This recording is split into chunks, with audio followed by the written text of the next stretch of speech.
G'day everybody, my name is Lowell and welcome to the channel. So we have a high tier patron choice for us today. This is going to be more on the subject of 9/11. This is our suicide mission to bring down Flight 93 with Heather Penny.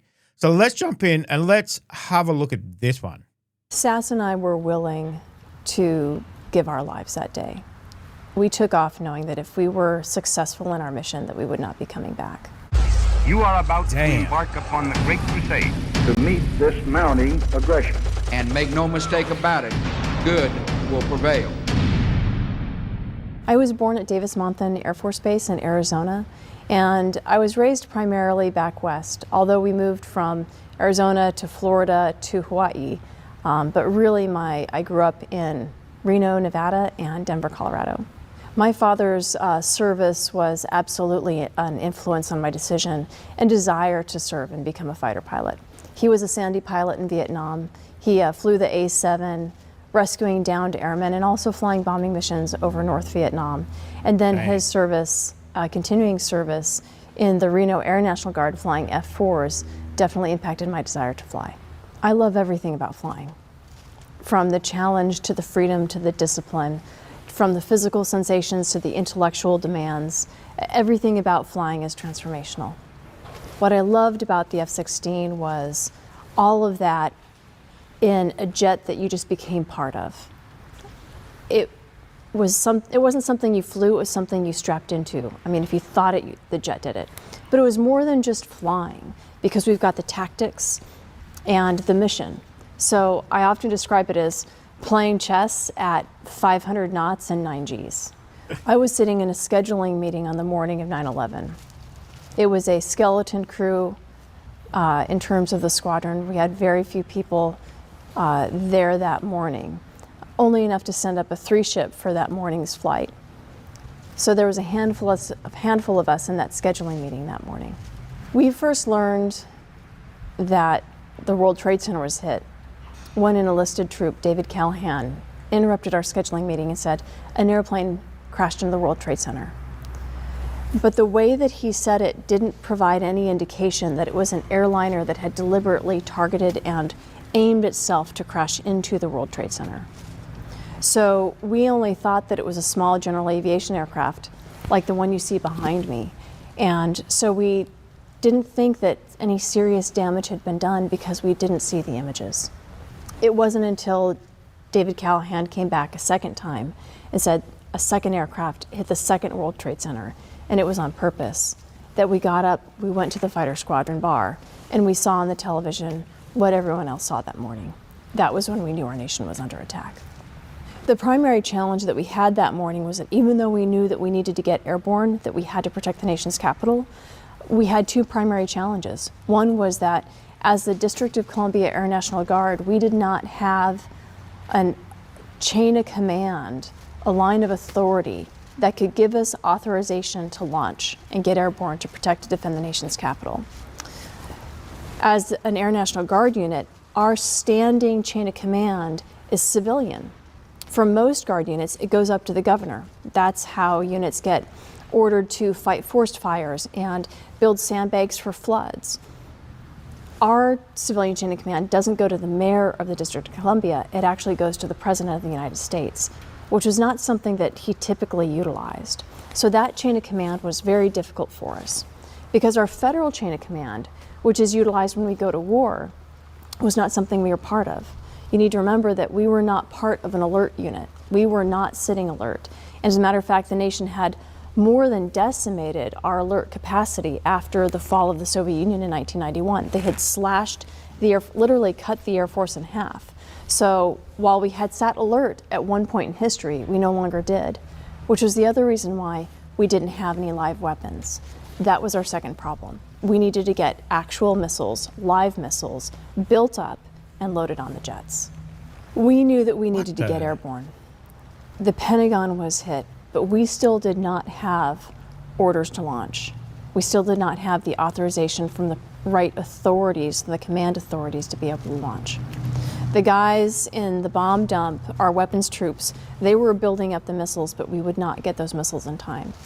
It would be nearly an hour after the Pentagon was hit before Vice President Cheney in our chain of command said, "Aren't there fighters at Andrews? Somebody get them airborne." The White House JOC, the Joint Operations Center, called us, and they only knew our number because of the Secret Service. They called and said, "What can you get airborne? Do it now." After we got the call from the White House, Mark Sasseville looked at me and said, "Lucky you're with me." Dan Kane, Raisin Kane, our weapons officer, and Brandon Rasmussen would wait until they got missiles. I remember running down after SAS down into our life support, where all of our life support gear was, all of our flight gear. And SAS said that he would ram his jet into the cockpit. I would ram my jet into the tail of the aircraft. Okay, so now I understand what's going on. So they're going to attack this plane that's been hijacked, and they have no weapons, no missiles, no anything else to take it out. They're just going to ram into the actual plane. Okay, so dang. To know that that's what's going to happen, that's what you're going to do. Wow. Okay. That would take a few moments to process. That's for sure. Okay. The reason why SAS would aim for the cockpit was to take out the terrorists and the flight controls, and I would take out the tail of the aircraft, because without the tail, an aircraft becomes aerodynamically unbalanced and will just dive straight into the ground. When I first realized that we might have to ram our jets into an airliner threat, that this could potentially be a suicide mission, I thought about Pearl Harbor. I thought about the long line of not just airmen, but all service members who have answered the call.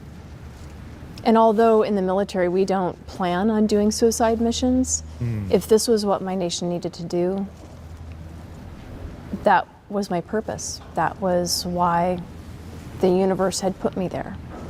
I had peace with it. The FAA had already started to ground airliners before we took off. Our intelligence officer, David Nux McNulty, had been doing what we now call open source intelligence to find out what the air order of battle was, so what things looked like in the airspace and what airliners might still be airborne. We thought that there was a possibility of up to 3 unaccounted for aircraft in our region. When the White House called us, they were also tracking this, and they knew that there was an airliner that had, near Cleveland, descended, turned around 180 degrees and was headed back towards DC. That was the track that they wanted us to search out. So does anybody know what that extra plane or the extra planes were actually going to target? I don't know if I've ever heard of what they were going to target. Okay. That was the track that they wanted us to search out. When we took off, I remember the sky being eerily silent, because the DC area is normally pretty packed with airliners. But when we took off, we had the skies virtually to ourselves. I distinctly remember we took off to the north that day on runway 1 right, and we stayed fairly low, and as we turned left to the northwest, the stench of the smoke coming through the ECS, and I looked down and I could see the smoke billowing from the side of the Pentagon as it drifted over the Pentagon and towards the mall. But I didn't have much time to think about it, and I certainly didn't really have any emotional response because I had a job to do. After we pushed out to the northwest to sanitize the airspace and try to find this airliner, we went 100 miles, I don't really remember, before SAS realized that we needed to return back to DC to make sure that if for some reason our axis had just been a little bit off, he needed to ensure that we didn't get flanked by any incoming threat. At that point in time, his primary concern was setting up a combat air patrol where we could respond. So we always had one fighter radar downrange. And he also spent time with the air traffic controllers, teaching them how to speak fighter pilot language so that they could facilitate not only our intercept in case we needed to commit out towards a threat, but also so that they could begin helping us filter what radar contacts we had were known and friendly aircraft or unknown and potentially hostile aircraft. It was amazing how the Potomac air traffic controllers were able to mentally shift their job, right? Because if you think about it, their job is normally to sequence airliners along known highways in the sky and keep everybody separated.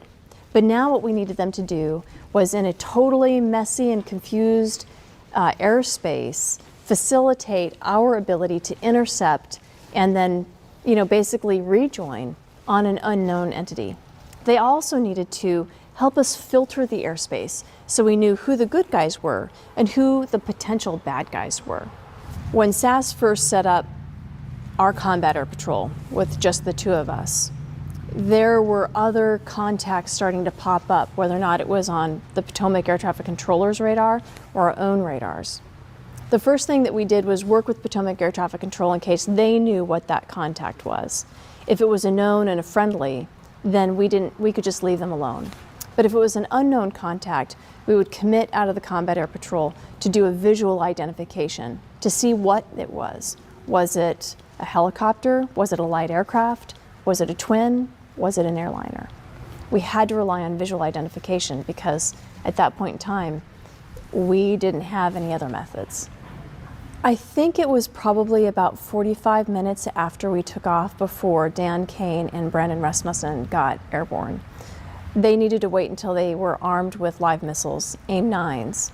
And once they finally got to the combat air patrol, once they finally got airborne, that's when my personal pucker factor went down. When Raisin and Igor finally got airborne, what we did was SAS changed the orientation of the combat air patrol. So previously, we had been on a counter-rotating combat air patrol, so one of us was always looking westward. When Raisin and Igor got airborne, what SAS did was reposition the combat air patrol so that it looked more like an X. So SAS took the northwest leg, I had the northeast leg, Raisin took the southwest leg, and Brandon had the southeast leg, so that we could always have, we were basically patrolling different sectors at that point in time. I don't think that we learned about Flight 93 until after we landed from our first sortie, and it might have even been after the second sortie. What we cared about was what was going on in the moment and making sure that we maintained our vigilance and were investigating and protecting the airspace around the nation's capital. During the second mission, we were directed to go over into secure voice and receive a classified notification.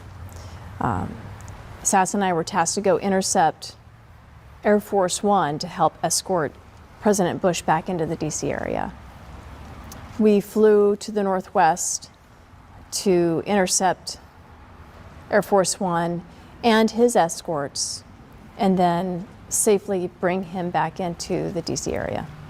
I think when I landed after the second sortie, first of all, I was exhausted.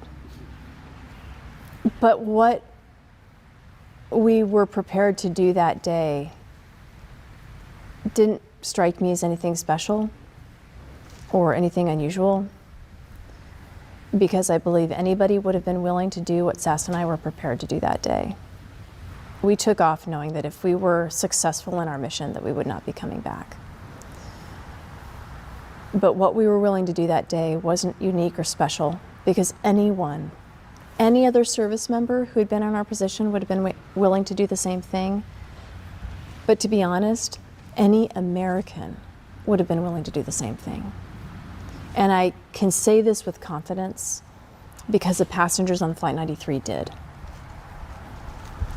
They were ordinary Americans who had not raised their right hand in oath like we have, but they still made the choice to attack the terrorists, fight their way into the cockpit, and deliberately crash the airliner, sacrificing their lives to protect the rest of us. What was more impactful to me was the realization that we no longer lived in the same universe that we had lived in before, that the entire world had shifted, the entire world had changed. You know, I've heard of Flight 93. I have heard the passengers took over and crashed the plane and it didn't make it. As I said, I don't know what the target was, but I've never heard of this story. I've never heard of this story where two fighter pilots were up with no weapons and prepared to crash into any kind of threat, any airline threat, obviously giving their lives to protect their country. So I guess, you know, as you said there, you know, it's nothing special. We're military. This is what we sign up for. I guess every mission is almost a suicide mission if you look at it. But to knowingly go up with nothing to shoot, no weapons, it does take some mental strength. As you said, she didn't even think about it. You know, it's just like, yep, accepted it. Let's go. You know, wow, that's you know, I always say, you know, being in the military definitely takes a special kind of person, and they do it for the love of their country, you know, and it's just, they're a very, very special breed of person. So would I do it? I don't know. I guess I would have to be in that situation. I don't know. So, but man, that's a fascinating story. So these are the stories that I've never heard. You know, we done boat lift story with all the boats in New York rescuing people. I've never heard of that one, and I've never heard of this one as well too. You know, from that initial day, all these stories that that haven't been told, or you know, they've just missed the general media. So, which is not bloody surprising, but yeah, I'm loving finding out these stories. These stories of, you know, that human spirit in the moment, forgetting all the troubles and, you know, coming together as a country and doing what they can to protect their own country. So that was a fascinating story. Fascinating. But, I mean, talk about being born to be a fighter pilot, you know, born in the Air Force Base. Your father's a fighter pilot. You're obviously going to be a fighter pilot. Something you're born to do. You know, you're prepared to die for that as well. Man, what a fascinating story. So let me know if you enjoyed that one, guys. Thank you very much for joining me today. Make sure you stay safe, and I'll definitely see you in the next reaction video. Oh, you're still here? You want more content? Why don't you check out my Patreon down here? You'll get plenty more content and some exclusive videos over there too. If not, why not check out this one over here?